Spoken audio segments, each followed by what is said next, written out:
أصبح عريف في الجيش البولندي. هو هذا اللي راح تسمعون قصته لهذا اليوم.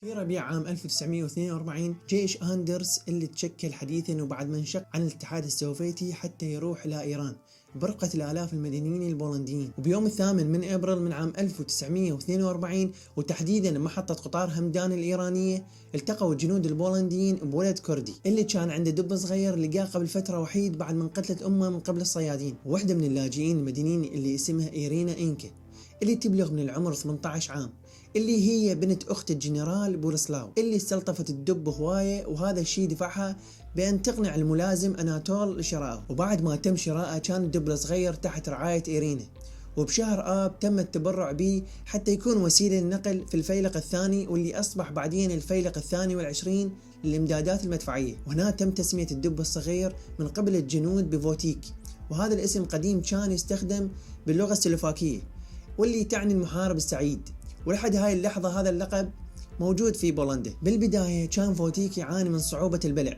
بس كان يتم تغذيته بالحليب المكثف بزجاجة قديمة من مشروب الفودكا، ومن وقت إلى آخر كان يقدمون إلى بعض الفواكه بالإضافة للمربى والعسل والشراب، وإذا أرادوا يكافئوه كانوا يشربوه مشروب كحولي اللي أصبح بعدين مشروبه المفضل. وكان فوتيك يستمتع بتناول الجقاير، يعني كان يشرب جقاير لا وما يشربها إلا ويا القهوة، وهذا الشيء كان دائما يسويه كل صباح. وكان يشارك الجنود بالمأوى مالتهم، وبالإضافة كان يستمتع بالمصارعة مع الجنود، وتعلم أداء التحية، وصار فوتيك مركز اهتمام للجنود وللمدنيين بنفس الوقت. وتم نقل فوتيك أو المحارب السعيد مع الفيلق الثاني والعشرين إلى العراق، ومن بعدها عبر سوريا ثم فلسطين، واستقر في مصر. ويقال أنه هذا النوع من الدببة موطنها الأصلي في سوريا، واللي يتميز بلونه البني المائل إلى الذهبي بالإضافة إلى هدوءه ووفائه. كان فوتيك يقوم بتقليد الجنود بشرب المشروب الكحولي والمشي مع الجنود جنبا إلى جنب على قدميه، وكان الفوتيك مربي خاص عناية به.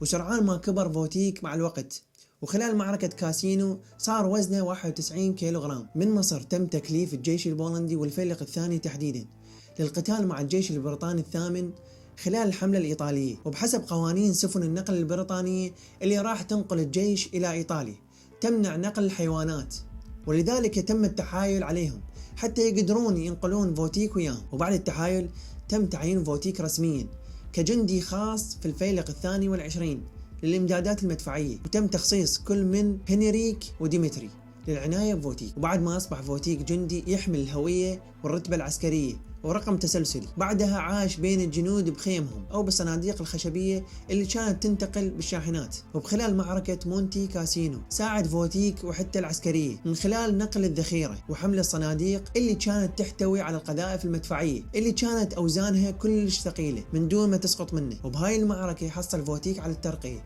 من جندي إلى عريف، وتقديرا إليه تم وضع صورة دب يحمل الذخيرة كشعار رسمي للفيلق الثاني والعشرين. وبعد نهاية الحرب العالمية الثانية بسنة 1945 تم نقل فوتيك إلى بروكشير في اسكتلندا برفقة الفيلق الثاني والعشرين اللي تمركزوا بعدها في مطار وينفيلد الواقع بمزرعة سانويك بالقرب من قرية هوتون على الحدود الاسكتلندية. وسرعان ما لقى فوتيك شهرة وشعبية واسعة وسط السكان المحليين، وحظى باهتمام الصحافة البولندية والاسكتلندية. وبتاريخ 15 من نوفمبر تشرين الثاني من عام 1947 تم تسريح فوتيك من الجيش، وتم إرساله إلى حديقة الحيوان في أندبرا عاصمة اسكتلندا اللي يبقى بها طول فترة حياته. ومن فترة إلى فترة كانت الصحافة تزوره أو بعض من الجنود البولنديين القدامى اللي كانوا وياه، والإعلام هم إلى كان دور مهم بشهرة فوتيك اللي حل ضيف على قناة البي بي سي في برنامج بلو بيتر للأطفال. ومات فوتيك بديسمبر كانون الثاني من عام 1963 بعمر 21 سنة،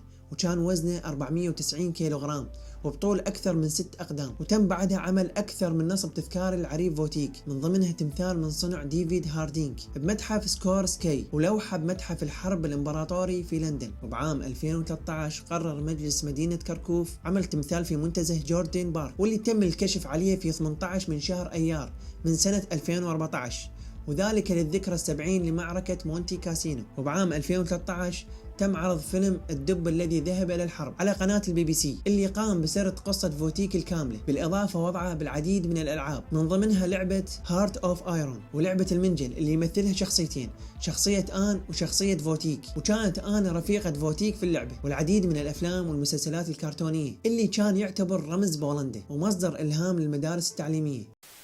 ولهنا خلصت قصتنا لهذا اليوم، إن شاء الله عجبتكم. لا تنسون الاشتراك بالقناة وتفعيل زر الجرس حتى يوصلكم كل جديد، ونقولكم دمتم في أمان الله.